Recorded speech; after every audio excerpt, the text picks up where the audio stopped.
Hi, everyone, and welcome to the Success Codes podcast. I am so excited you joined me today. I have a very special guest, and I feel a bit naughty that we're going to be giving a sneak peek to her event. But we're going to dive right in. Her name is Anna Kowalska. She's a purpose and prosperity leadership coach and mentor, and she empowers women to embark on a prosperous, soulful journey to serve and speak their purpose. So welcome, Anna. I'm so excited to have you here today. Thank you. Melinda, I feel naughty. I love it. We're going to be naughty.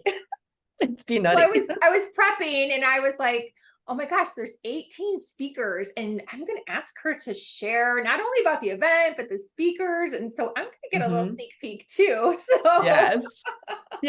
So exciting. Yes. So Anna is the host, the founder, the creator of an event, an online summit that is happening starting December 11th. And there's again 18 speakers. I am one of them. I'm so excited. And it's called Sacred Success Salon. And I just want to dive right in because I was so honored that you asked me to be part of this. And we had such a fun conversation. So and my video comes out on December 13th.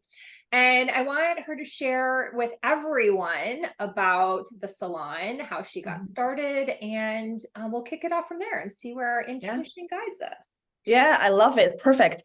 So Sacred Success Salon. First of all, let me just tell you this little funny thing about it. When I created the salon, people told me, most people will not understand what it is because when you say salon, people think a hair salon. I'm like, no, the sophisticated people do know that it's a salon. A salon is a space where people discuss important topics of importance, right? Yeah, and you do it at a hair salon too. Yeah, that's very, very true. So true. So Sacred Success Salon, the whole idea of Sacred Success came about when I was downloading what my work is about.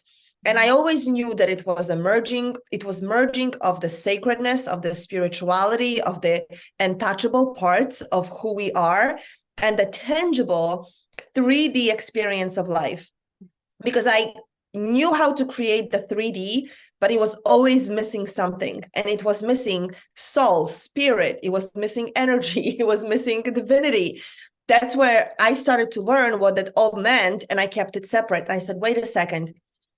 What was missing in the 3D, meaning with the money and the success that I created, what was missing was me. The essence of me. That's where the whole sacred success came together. And it was an expression of when all of you is in something, when you enjoy a beautiful life, a beautiful business, living where you want to live, doing what you want to do. Doesn't matter if you're a multimillionaire or not, as long as you are enjoying where you are, who you are, how you live, what you create, who you serve, you are successful. Yeah. So I started to create that business. And then, of course, part of creation of a business is the whole idea of, well, how will I market it? And I was trying all the traditional ways. And then I always was drawn to, well, first of all, I used to be a hostess in a restaurant like decades ago. And I remember saying, if I could make money being a hostess, I would, the kind of money I wanted to, I would do it for a living. Now, at the time, I didn't know that there actually are restaurants where hosts do make very good money. I didn't know that. I didn't know that either. Oh, yes. There are some very... You're the first person, yeah. Yes, and you are the gatekeeper. So there are some restaurants that actually that becomes a very important role. But I didn't know it then. All I knew was the hostess that I was being in a restaurant where it was nice, but I wasn't going to make a killing doing it. So I always knew that I loved hosting people, that I loved creating an experience. And then I learned about online events. And I learned about series you put together where you invite others and you ask them questions. And I'm like, wow, I could make these new friends that I learned so much from. I will be learning. And by learning, I will be sharing what it is that I am learning, that I am using in my business and creating my success in my life. I'm like, oh my gosh, sign me up. And I've been hooked ever since. It gives me a way to, first of all, share wisdom, which as you can tell, because you have a podcast, it's so important, right? Being in a space of generosity and sharing what we know and giving people access to it, I think it's just so important. So there was that aspect. And then also, of course, it gave me exposure. I was getting to know all these new people that I got to collaborate with. Like you and I right now, our paths might have not crossed anytime soon.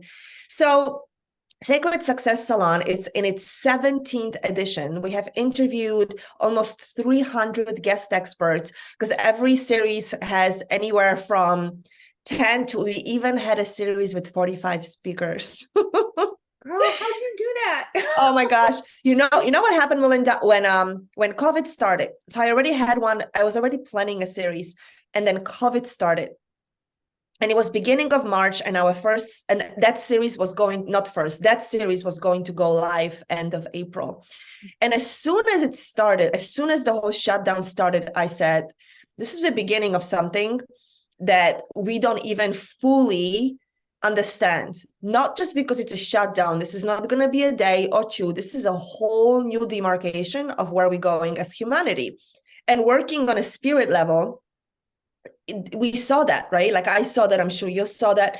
I said, I get to bring in as many people as I possibly can and make sure that that people can tune into something that's productive and inspiring and filled with possibility. Wow. And that's going to be, so that's why I said 45. And but let me tell you, when I got the 45 number, I was like, how the heck am I ever? It's a lot of work. But we pulled it off, and it was amazing. And it gave people opportunity for several weeks to tune into some really juicy information. It was very timely. So we haven't stopped. This is our 17th edition, and amazing people like you come together, and it's business. So people who are successful in business, but also are accessing this other dimension. They are in a spirit world. They work with spirit world, with energies, whether it's intuition and manifestation, business tips on how to use it, how to raise your frequency, how to create success on your own terms. What does it even mean? And the topic for this particular one is, we are coming into this whole new era of renaissance, a new renaissance, where there will be a lot of new solutions coming for humanity. They already are in the energetic space. Our job is to download it, to download the ideas, to sit there like a Tesla. Tesla had his own strategies where he sat in a room and he allowed them himself to download wisdom.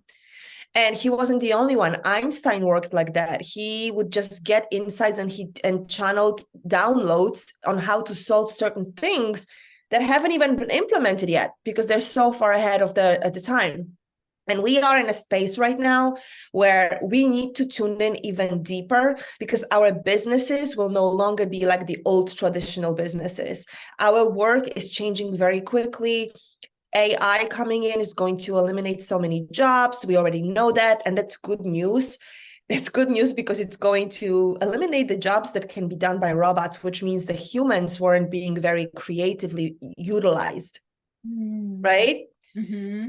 If a robot can do it, then a human definitely wasn't using their creative faculties or their intuitive faculties. So now, right? Yeah. So now we are at this new era where intuition, creativity, business savvy, but not because you learned it, but somehow parts of you know it because it's in the field, right? That's where we're going into. So I asked 18 speakers, one of them is you, which you already shared, to ask about their stories, how they shifted from one industry to another, how they followed, and you shared so beautifully about yourself and your husband and how that merged together and what propelled you to create something that probably wouldn't have happened if you just did the logical thing. Yeah. Right? True. Mm-hmm. Yeah. So asking questions of people who have successfully transitioned from industry to industry, began to use their intuition and their creativity to create something, a life that they actually want to live, because that's the only way that we can lead and thrive into the future. There is no saving enough for this inflation. There is no budgeting to get through it. I love it. Somebody said it on Facebook yesterday, which if I remember, I will give them credit. Jeremy Krakowski, no relation whatsoever. He's a business mentor, and he said on Facebook, you can't budget your way out of this inflation. And I said, you know what? That is so smart. The only way is to get creative and resourceful and create and download and channel solutions that people will want to invest money into. Right? Like we want, right? Like we won't get through it by budgeting enough money, which is pretty much, to me, when I say budget, it's like holding your breath because you only have enough. And hopefully you can exhale on the other side. That's not what's going to work. Right. Yeah. And you can try to budget yourself to death, and there's still things you need, and the prices keep going up. So yeah, you're totally right. Yeah. So how do we now work with the energy, work with the invisible to support us in downloading something that people will actually want to be a part of and invest in and co-create and pay you for? So you don't have to budget. You can constantly grow your business, grow your contribution, allow money to come in, because we're all about purpose and prosperity in the salon, and allow yourself to be the channel for what's possible. As the world is, trying to put their head in the sand, we are going to lead and thrive. So that's what this salon is about. Wow, it's amazing. So 17, what year did you start, and how many do a year? Oh my gosh, every time I'm asked this question, I'm like, I make up the answer. I think I started in 2000, because I'm like, I don't even remember. When I first started, I was doing 3 a year. This year, this is our third one. So about 3 a year, but there had to be some more because I started, I think, 4 years ago. I'm pretty sure I started 4 years ago. Wow. Yeah, I'm pretty sure I started 4 years ago. Yeah. So you started then before COVID. So yeah, when COVID came, it was just a great platform to really absolutely on. So that's amazing. That's amazing. One thing I really want to give you kudos for, and feel free to share a little bit about too, because that's my audience is, busy, successful business people looking for, what's going to work, right? But often we get into shiny diamond object syndrome, or, let's try this. And the fact that this is 17 and you've stuck with it in a sea of a lot of competition, let's be honest, especially in COVID, everyone started doing these summits, right? And some people have been one and done. I feel like I've seen less of them, which is fine, because that means that some people tried it wasn't for them. Like major kudos to you for staying the course. Thank you. Like, can you share about that? Like in terms of persistence and building your confidence, anything in that, I think is just really, really insightful, because you're the first person I know that has done so many of these summits. It's amazing. Yeah, thank you. And I don't plan to stop either. We already have plans for next year, for 2024, for the next 2 to 3 series. We already have them lined up, the titles, because we always speak about the same. The conversation is always the same: how to be on purpose and prosperous. How to live a life on purpose, where you are expressing yourself, who you are, doing what you love, while also making really awesome money. One does not have to exclude the other, which is how a lot of people operate, right? So we are consistent with that umbrella as well. And one of the things was that I feel it makes me happy, even though it's work. But when you do 17, we have a certain rhythm. Even though right now, I think it's my 3rd or 4th assistant. So in the last few years, 3rd assistant that I've changed, because we hire new people. I have a system in place, so I can hire somebody who's never done it, and I can give her a list and she goes and does it. She knows what to do. I know what to do. Now, as far as persistence, I am very persistent. I used to be called stubborn until somebody told me, no, actually, that's persistence. I'm like, oh, I like that better. Yes. I found something that worked for me. I found something that gave me, again, access to collaboration, which is a powerful value that I live by. Collaboration is the future. And by creating a summit, I I get to do that. I get to give exposure to others while also creating my exposure. So I believe that when we find something that works, yeah, we make tweaks. Like sometimes we'll do the live series, sometimes we'll do, more speakers, sometimes less. Sometimes we try different things. We always shift things just a little bit to respond to where the market is. Like when I started, the interviews were an hour long, 1 hour. And I love it because I love to talk, but and I love to interview. But what I found is that the 30 minutes, and as you can tell with your podcast too, it's like people are limited with time. 30 minutes, they were able to schedule the time within the day, whether it's one in the afternoon, one in the evening, one midday, it works. Any longer than that, and people were tuning out. So we paid attention to that. So it's making changes along the way. But when we find something, I believe that's what happened for me. I found something that I love doing. It is working. It's working in two ways. It's working when I create a series, but it also works in another way. The more I create and the more consistent I am, the more reliable I am in the market. So people invite me to their country, to their collaborations. And that gives me extra exposure. So I said, oh, this is a win-win everywhere. It's one of the ways for sure that I will continue to grow my business.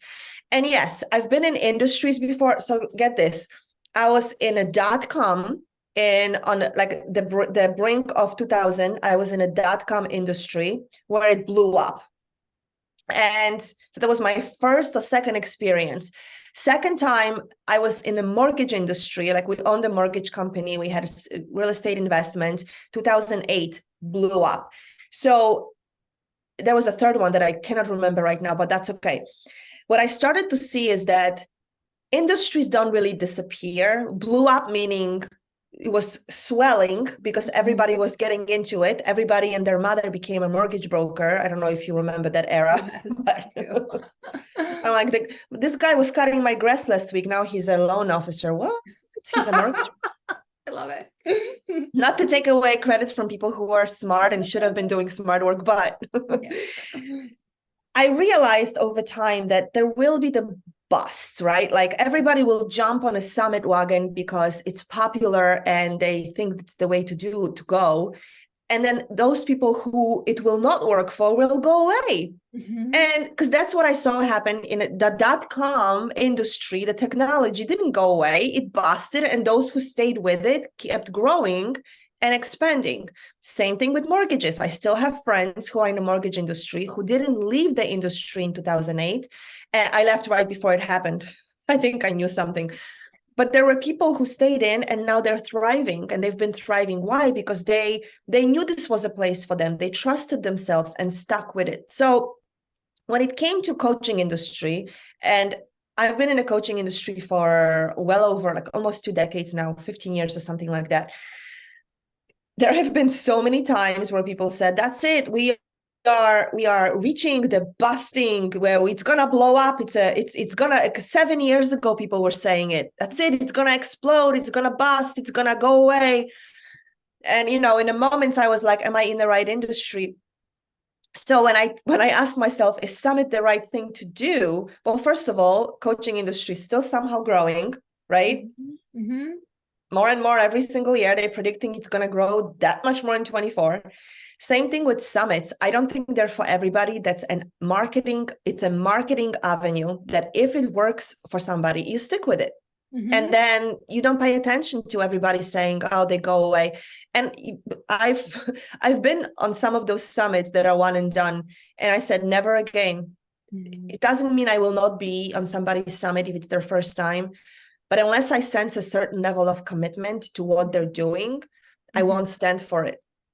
Yeah. Right. That's a good way to look at it. Yeah. I appreciate that insight. Yeah. I know I went through a period of feeling like I was spinning my wheels, being on all these different podcasts and summits and different things.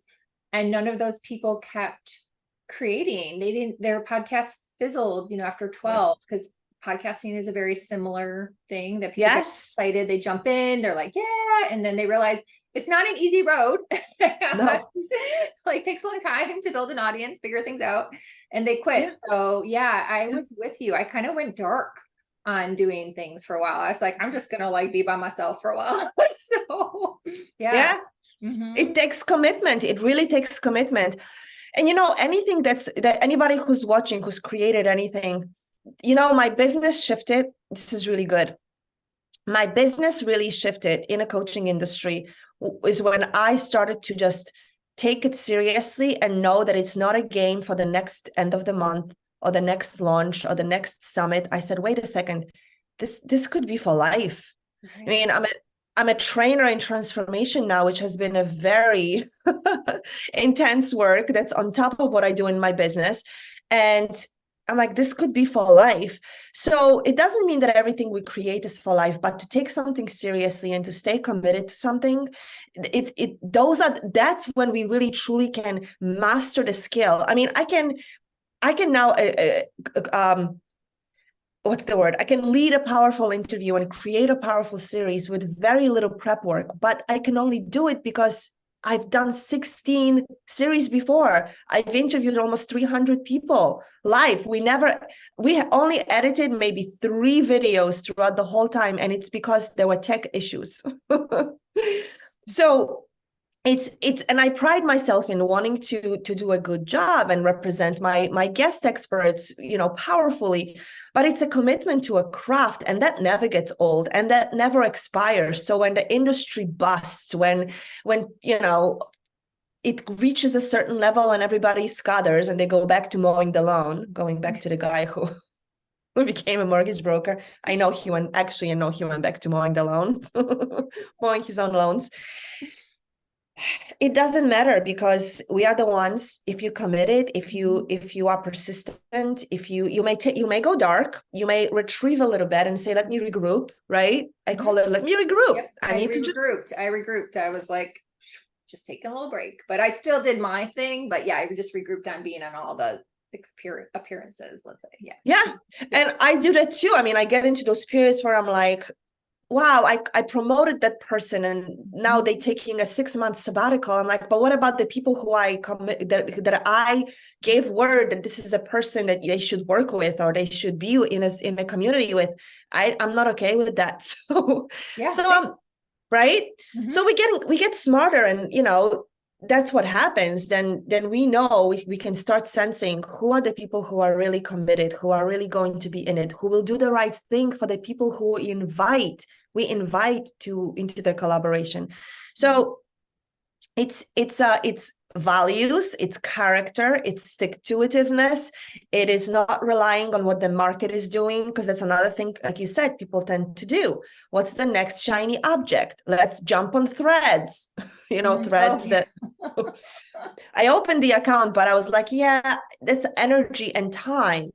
And I want to be smart about energy and time. So let me keep putting it in the places where I know I will stay committed to, versus a platform. I don't know if what was the platform that started that was just audio? Oh, was Wisdom and Clubhouse. I think Clubhouse still around, but Clubhouse was the first one, and then Wisdom came like after that. Yeah. I think Clubhouse is around, but I don't hear about it anymore. But for a while, everybody was talking about it, right? Yes. I think it's still around because I do hear it mentioned, but it's not like everybody's utilizing it. People tried it and then jumped off. Yeah. So, and sometimes we may not know what the thing is to give energy and time to until we actually jump into it and say, you know what, that didn't work out the way I wanted it to, but what can I learn from it? Mm-hmm. But for me, with Sacred Success Salon, it was love from first sight, from a first hello. I love that. That's cool. Yeah. And I love meeting people like you and having an ability to not just say, hey, can we get on Zoom and talk? No, can we get on Zoom and talk about something that matters, so we can share and have other people join the conversation so we can contribute while we're also talking about things that we love to talk about. Yeah.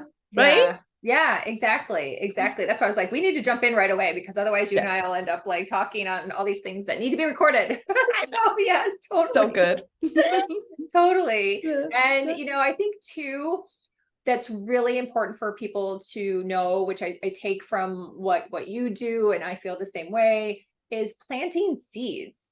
So all of your 17, plus again, what you mentioned, how you then guest on, other people's summits, you're obviously on this podcast, you're consistently and purposely planting seeds. And it's really amazing, because I think as entrepreneurs, we get discouraged if things don't happen right away, right? Yes. And then all of a sudden you're just like, oh my gosh, some seeds are growing. I mean, I had it just the other day, someone that used to come to my meetup back in 2019 Oh, wow. called me about business consulting out of the blue. She actually messaged me, and then we ended up meeting and having a conversation. So I'm sure you experienced a ton of that.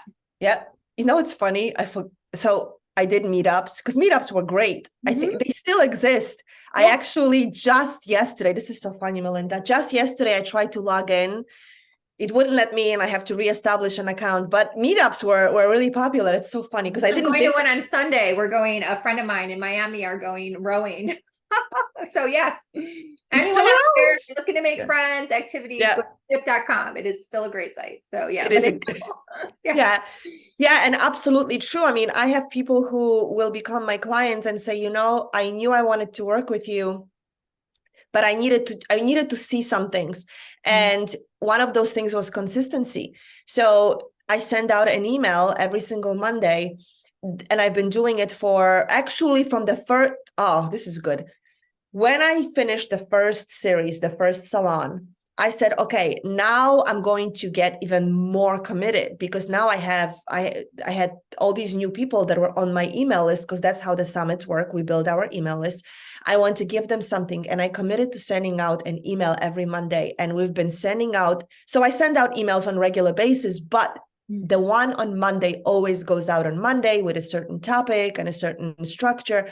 And she said, when I saw you send it out every Monday and never miss a day, never miss a week, I knew that I wanted to work with you. So people watch us. We plant seeds. People watch us. We never really know who is watching what and what they're tuning into that will poke them to contact you, to reach out to you. And sometimes it could be several years. I had somebody who was on my list for 3 years.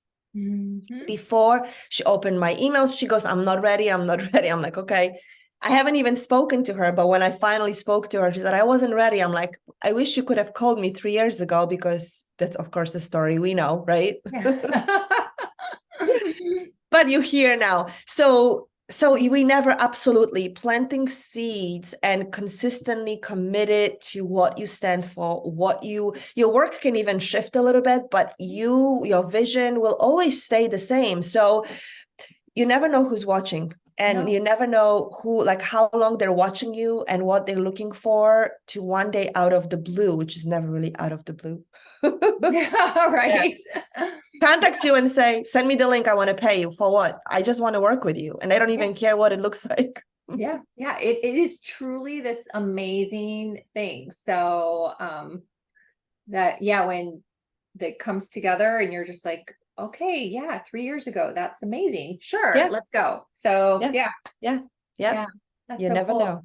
Yeah. Well, before we wrap up, I would love if you share just maybe about a couple of the other speakers or their topics, just to kind of give like that little bit of nugget, because I definitely want everyone to sign up for the salon, and there will be a link in the show notes. So amazing. Take it away, my friend.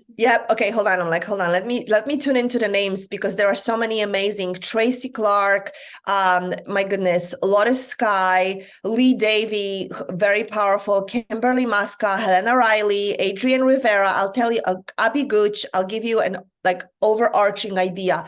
All of them are spiritual, but also very grounded, doing real business. So we have breath workers who turned it into, like Adrienne Rivera, she's a breath worker, but then she's become this very savvy business around it. It's not just about breath work, but let's turn it into this program. Let's turn it into, she has deck of cards for breath work, which is, she says it's the first one. I'm like, I've never seen one. So I totally believe that. A breath work deck of cards. So people who are like Helena Riley, she works with voice, but again, they have a whole technology about how to work through stuckness and heal your whole being through the frequency of voice. So amazing recording, sound healing. Again, her and her ex-husband, he has passed, because passed. They created a machine that like revolutionary that they're doing really well with. And she as well is creating these all other avenues with her business. Lee Davy, he is, my goodness, he's somewhere tropical. He's created this whole community, which he talks about in an interview. It has taken many revisions over a decade, but he finally is tuning into the core of his work, which took twists and turns, and he had to recreate it, always doing powerful work, impacting many. But finally, he's like, wow, this is about this piece. And when this came together, I knew exactly what it had to be. So it's about building community. Yeah, it's That's cool. Really, yes. Kimberly Muska, who was really successful on Wall Street and turned into, oh, hold on, I'm spiritual. I'm going to now do what? She started getting downloads and turned into working in a spiritual realm, taking her Wall Street savvy and supporting spiritual business owners in being grounded, being tactical, being strategic in their business, which is what a lot of spiritual business owners need, because usually it's this energy of the etheric energy that's overpowering, and we get to ground it, right? So really amazing speakers. We speak about intuition, practical ways to so many. Oh, this is so great. We just recorded an interview this morning. We have 2 more left, which I'm so excited about. Jennifer Longmore, we're recording tomorrow.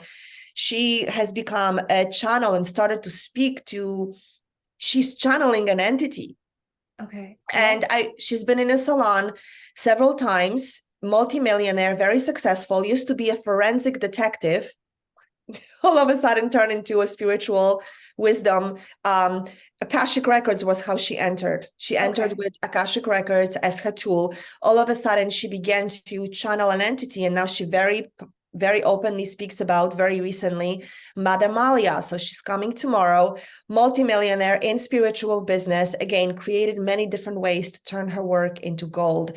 So we're talking about what it took to start, what it takes to keep going. We're talking about how to work with intuition for people who are maybe thinking, I don't have any gifts. I would like to. I think it's great. It sounds really good, but I don't think I was born with one. The guest this morning that we spoke with, Ambila, she talks about that. She was very much in the corporate world, and then at night, which is similar to my story, started to open up to intuition. She played with tarot cards. And then one day the tarot reader invited her to a psychic circle. And she goes, psychic circle, me? I don't think so. And it began a journey of her opening up to what she already on some level always knew. Yeah. So it's using those skills, those gifts that we read about, and putting them into practical business that then helps so many. How to do it now, with how to prepare for what's coming, for all the changes that are already happening and will increasingly keep happening. How to not be swept up in a conversation of inflation or a conversation of recession, but be a creator, a conscious creator of wealth, prosperity, and doing it in alignment with purpose, with our gifts, being of service to humanity. Oh, it's amazing. I'm so excited. Yes. Y'all just got the naughty share. That's right. This was the naughty share. I love it. That is so cool. Well, this has been super fun. I am so grateful that you took time out of your busy day to hang out with me on my podcast, and so we can share more about you and obviously the other 17 speakers. It's gold, girl. You've got this locked and loaded, and thank you. Just very cool. So I'm very impressed as someone who's been in this lane for a while, and just really honored to get to know you. So thank you. Thank you, Melinda. Thank you for having me on your show. I truly appreciate you giving me space to share. Oh, I love it. And everyone out there watching or listening, obviously everything will be in the show notes. This 17th edition of the salon kicks off on December 11th. And it's 6 days, right? 6 Yep. days, 18. Okay. And Good math. yeah, I was like, let me do that math really quick in my head. And mine, I believe, is December 13th, but in general, hopefully everyone tunes in for everyone's and then really makes a conscious effort to listen to what all these really amazing teachers are going to be talking about and then connect with everyone too. So sounds super fun. Awesome. Yay. Thanks again for being See you in the here. salon. Thank you, Yes. Melinda. Bye. Bye.